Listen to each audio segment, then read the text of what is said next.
Binge Watchers, where we talk about the stories and characters we love and the shows they live in. My name is Ron, and let's talk about Season 1 of Fargo, finally. Fargo takes place on the same timeline as the original movie. It's not really a sequel, but more like another story that happens in the same world and roughly in the same area.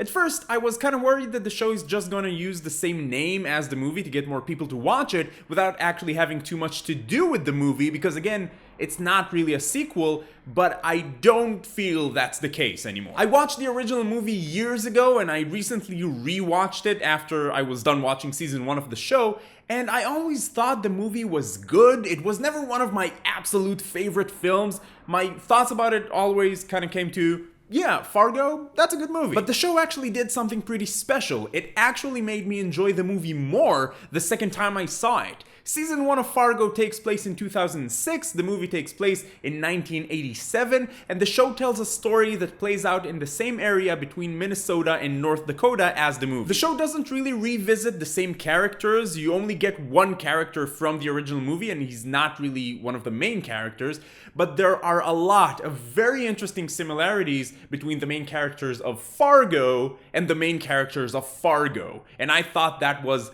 done extremely well. It's obvious and very subtle at the same time. While you don't have to watch the movie to enjoy the show, it definitely enhances your experience. If you haven't watched the movie, I would say maybe even watch the movie after you're done watching season 1. It's a lot of fun. Okay, from now on, when I say Fargo, I mean the show. So Fargo has a very distinct style. It actually took me a couple of episodes to get used to the editing style. The pacing, for the first few episodes at least, is kind of slow, and then it really picks up. At first, it bothered me a little bit that the scenes tend to end very abruptly, but as soon as I got used to it, I felt that it fits very well with the overall style, which is surprisingly consistent with the movie. While the performances are great all around, Martin Freeman and Allison Tolman blew me away. The show goes pretty deep with both of these characters, and I loved everything about them. The way these characters were written and how they handled situations and how they acted and the accents.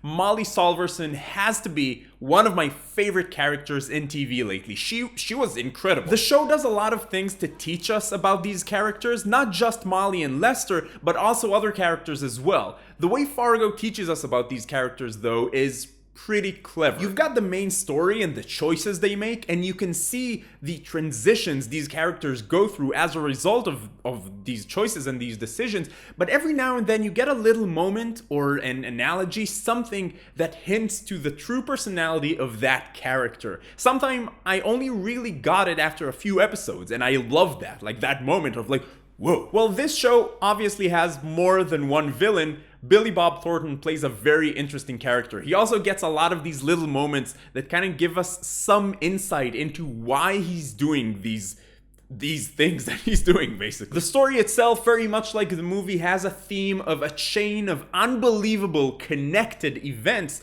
that happen in a place where usually nothing happens, so no one is really ready for it. And through the crucible of these events, the true nature of these people is revealed. The scale of the story is much bigger than in the movie, but it's still pretty much contained. It's not a huge story, and I feel that allowed the show to dig pretty deep into these characters, especially Molly and Lester. I freaking loved Molly and Lester. There's a point in the show where they do a 1 year later type of thing. That is where the show took a step back for me, at least for a little bit. I had a hard time buying all the things that I needed to believe happened over the course of 1 year. It's a minor thing really, but I do wish they would have made it a bit longer. Several people ask me if I think they need to watch the movie in order to enjoy the show or understand something about the show.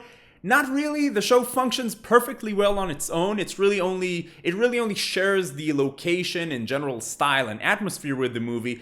But I do think the movie is worth watching, especially because the show just somehow makes it better. Plus, there are some really great tributes in the movie that are just fun. Oh yeah, bottom line, should you watch it? That came out more Irish than I wanted. Fargo is an interesting and pretty special piece of television. The story is beautifully told, and the characters feel real and very well-rounded. The story is messy and wrong and often told with a pretty healthy dose of dark humor. The pacing is sometimes a bit inconsistent. Some may find the show to be a little bit slow. It didn't really bother me all that much, because usually if they did slow down, it was for something like character development. It was for more focus on a single character. And the performance here was so great that I didn't mind that type of thing at all. But all of that is just my opinion. What about you? What did you think about season 1 of Fargo? Let me know in the comments. If you're talking about spoilers, please make sure to use spoiler tags in your comments. Remember, you can go to bingewatchers.space/vote and vote on what gets reviewed next.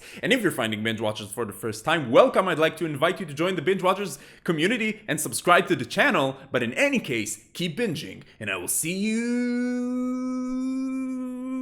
next time.